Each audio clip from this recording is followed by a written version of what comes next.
Dr. Brant Hulsebus, and I want to welcome you to another edition of the ICA Sports and Fitness Science Podcast. Today we have a guest joining with us, Dr. Eric Blum. He is joining us from Arizona. Is that correct? Correct. All right. Yep. So, Dr. Blum, you've got quite a sports resume, so we're really excited to have you on here. And I want to talk a lot about different things that you've done. But the thing that excited me the most was I got to see that you actually got to be the chiropractor at the Olympics in Tokyo. Could you tell us a Yeah. little bit about that experience and how you got there and kind of who you were representing? Yeah, of course. First, thank you for having me. So, my experience at the Olympics kind of came on because of my background. So, I walked on to the University of Arizona swim team. I was a swimmer. That was the plan. And freshman year, patella slipped behind my leg, ripped the quads, took me out of it, basically. But that's how I ended up eventually getting into chiropractic. And I started working with a lot of swimmers because that's what I knew. I could analyze stroke mechanics and different injuries and all that kind of fun stuff. And I actually contacted the coach at Arizona and started working with, I was practicing in LA. That's where I've been for 25 years. And whenever Arizona would go to LA for the Pac 10 tournament, he would have me go to Long Beach and take care of the team. And then in 2004, he had me go to Olympic trials with Amanda Beard and some of the other Olympians on the team. And then that kind of opened the doors for me, actually, and ended up working with USA Swimming. And then USC brought me in, and the coach had a ton of professional swimmers there from other countries, but they had no support staff. And I would start treating them and traveling a little. And this one guy, his name is Osmaluli. He's from Tunisia. He was the first gold medalist for all the Muslim countries. And he started taking the Jew around the world with him, basically. And we're like brothers. And that's how it opened up. But we've been to Dubai, Qatar, Turkey, South Korea, China, Japan twice, Portugal. And so during COVID, we went to Portugal for Olympic trials. He got accepted for his fifth Olympics, I believe. And then we went to Tokyo. And when you travel, you could go with a team and you're treating everyone. So USA Swimming took me to London one time and you're working your butt off. You are not sleeping, you're with everyone. But the beauty of finding an individual is he was my only guy. So when we were in Dubai, we went skiing. When we were at the Olympics, we would go see different events. It's much more laid back for sure. Sounds interesting. Sounds like a lot of the places you went to. Also, I don't know, as being part of the International Chiropractic Association, that there's a large chiropractic presence there. Did you find often that people were confused, maybe who you were or what you were doing, or unexposed to chiropractic at some of these places? Interesting. Yes and no. I'm always on the back end where all the other physiotherapists are. So once you go international, it's more you're a physio. There were other chiros there that I would see, but you're not just adjusting at that point, obviously. I'm doing all the deep tissue work, stretching him, flushing him out before and after a race.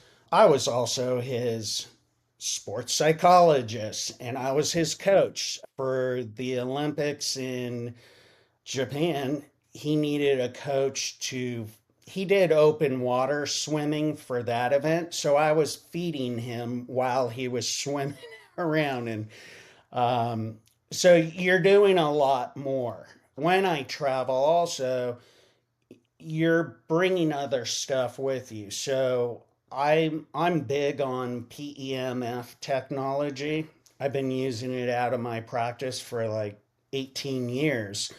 And the company has a new smaller unit that's easy to travel with. And I take that and it's amazing. I mean, it gives me an edge. It helps me. It's the one tool I fall to, but then I'm still doing all the muscle work, the, BFR and this and that, basically.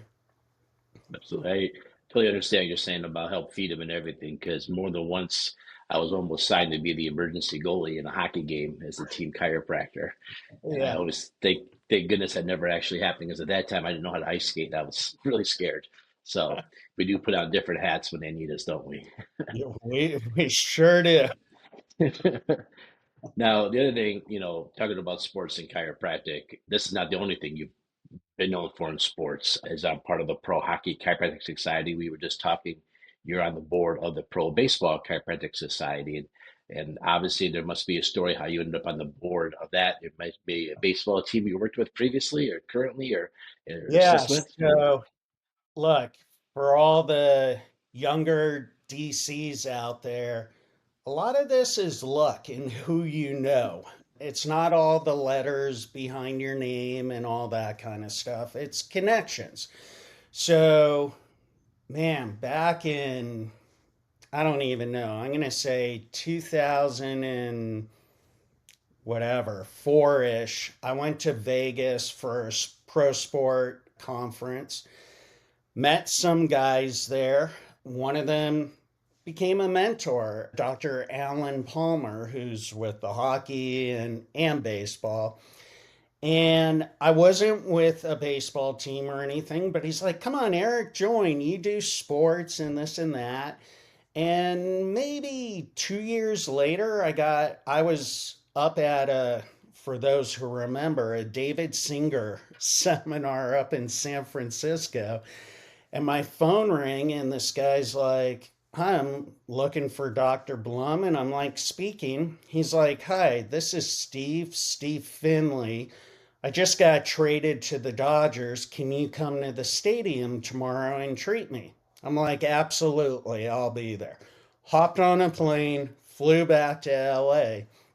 Well, Steve got traded to the Dodgers, and Alan used to treat Steve as well as another guy in Chicago, and they both gave him my number.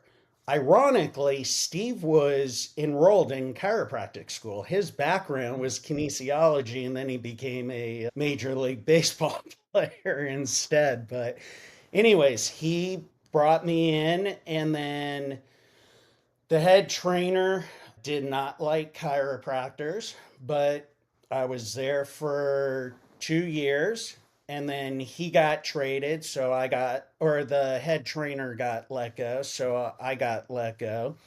And then a number of years later, I got a phone call.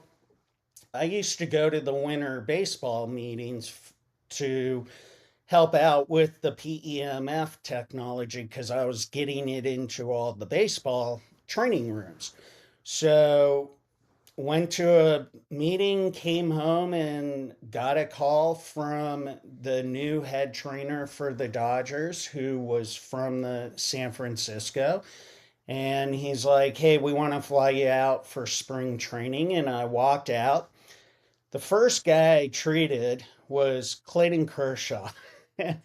He puts both knees on my table and the table starts to tip and the trainer looks at me like you're going to be out of here if he falls. But anyways, I treated and a bunch of the other guys, and the next day I walked in and the trainer threw me a polo that said Dodger medical staff on it. I'm like, does this mean I got the job? So anyways, I did that for another 3 years. And look, it's a lot of fun. I mean, I have a ring from the 2017 World Series, even though we lost because of the Astros. It's a national title ring. And it's amazing. And now I actually am in Arizona because Aaron Judge's agent flew me out here, and I took care of about 30 of his baseball players to get them ready for the season. And I do some private concierge now where guys fly me around privately and stuff. It's fun. That's a lot of fun, Yeah. and Yeah. I get to work with minor. I'm in a city 2 hours out of Chicago, so we don't get the Chicago teams. We get their farm teams, so we get to do a lot of that here. Um, yeah, so a lot of young chiropractors ask for advice. They say, "Hey, I really want to become the sports chiropractor for this team or that team." I often tell them you have to hope that somebody quits or decides to retire in order to get the spot. And you said something about athletic trainers. I've had my fair share of them over the years. Talk a little bit about how you got to really form those relationships, right? That's a big part of it. Yeah, you got the phrase you need to know. Here's your phrase: stay in your lane. Know your lane, and that's all you do. So the Dodgers, look, they had PTs, ATCs, this person, that person, but they brought me in because they could not adjust. That's all they needed. So even though I could do more, I'm biting my tongue a lot, but that's what you do.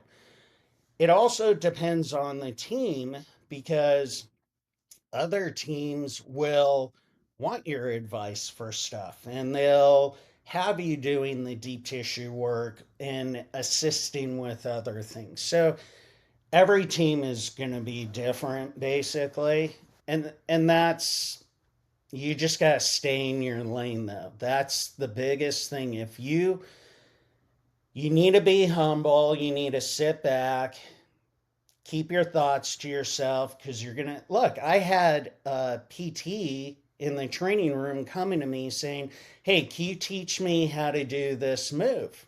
And I was like, I can't really. And it puts me in an awkward situation because I want to be a team player, but at the same time, it's like, come on, dude. You guys don't get the same training we do. So you need to know how to do that. The other thing also is communication. The more you communicate, so if a player came over to me and they didn't have anything or it was a newer player, I would always go to the head trainer and say, "Hey, so and so wants to get this adjusted. Anything I should know, and is it okay?" You always communicate. Communication is so key. And just if it's, and then afterwards you go back and you say, "Hey, I did this. I opened this up. He was able to squat better. He had more range of motion," whatever it is. And you're not doing it to show off, like, "Oh, look what I did." It's just keeping them in the loop. "Hey, I found this was sticking on this player. I just want you to know I'm working on it, but just so we're all on the same page." Went to Dr. McDougall's method, his classes, and had an ice hog hockey player whose piriformis and glutes wasn't firing. And so the trainer came to me, he's like, I don't know what else to do with this guy, because a lot of times that's our specialty. I don't know what else to do with him. So I did McDougall's method, and he couldn't believe it afterwards. And I had an intern at the time, preceptor, and she watched the trainers take him to the other room to retest him to make sure I wasn't smudging the test. And immediately he had a list of guys for me the next game that he wanted Yeah. me to look at after maybe seeing one or two guys a game. Now I'm seeing 15 of them because all of that one day. I don't tell Dr. McDougall the success story. I don't want him to get excited. But Yeah. So, yeah. So Todd and I are like brothers. We actually have the same birthday, but he's a lot older than I am. I'm the younger, better looking brother. But he, we met years ago. It was like this. We had to meet at a hotel in LA off campus for UCLA gymnasts because UCLA didn't want to bring a Cairo to campus. And it was this whole thing, but we just clicked and became good buddies. That's the reason why the Dodgers brought me in that second time because the head trainer had a horrible experience with Barry Bonds, had his own private guy, and they clashed a lot. And it wasn't good for Kairos, I say. And he always thought we were super aggressive and this and that. And when he saw me do the drop technique, it was like, whoa, what's this? Okay, you're not just cracking everyone. And that, I mean, man, the amount of doors that have opened up for me. I mean, I love this guy and I owe him so much because he's taught me such a valuable tool. And I always say between that and the PEMF, it makes me look good. I get the results I want because of what they've taught me. But, I've done a number of concert tours where I'm working on all the dancers. And once one person sees it, then, oh, you got to treat the drummer and this person and that person. And it works. I mean, can you believe that? What we do actually works. It's amazing. My busiest seasons are when we have an older veteran who's trying to hang on a couple more years. And wherever he played and performed, the NHL, he loves getting adjusted. So the moment he finds out I'm in the locker room before every game, then it's monkey see, monkey do. That's a huge part of it, correct? Yeah, yeah, So, yep. well, I want to thank you for jumping on with us. It's been a lot of fun, and maybe we'll do some more of this in the future. But I always end the podcast asking my guests if they have any more final words they like to say that maybe I overlooked or missed. Yeah, the one thing I want to say is to the young guys who are looking to get in, don't always go straight to the pro teams. Know your background. So I said I was a swimmer. I started off just going to the club teams, volunteering, doing free seminars, and stretching people out. And then I started getting, kids coming in. But that coach, he got a job at USC. He brought me into USC. So you never know where things are going to go. And that's what opened the door for me was just starting with a local club team and working with them. You never know. Think that was BJ Palmer's quote, right? You never know how small one act you do today will affect tomorrow. So I Yeah. was even at a restaurant this weekend, our Chiropractic State Association. We had an amazing server. So I asked her if she's ever looking at a career switch because I was looking for a new office manager. And it turns out she's there studying sports marketing. And everybody told her I work with this team. She's from a couple of towns over. And I gave her email and contact information to the people on the team. And you never know. Yeah. Yeah. That's how it happens Never most of the know. time. And Well, worst thanks. case scenario, always ask, what's the worst thing? They say no. Okay, big deal. You move Yep. on to the next one. Absolutely. Well, thanks so much. I really enjoyed you being on here. And like I said, Thank we'll you. probably talk again in the future. So if you like this Sounds podcast, you like what you hear, make sure you like, subscribe, share this podcast, and come back. We'll do a new podcast every 2 weeks. And looking forward to seeing you again next time. Thanks again.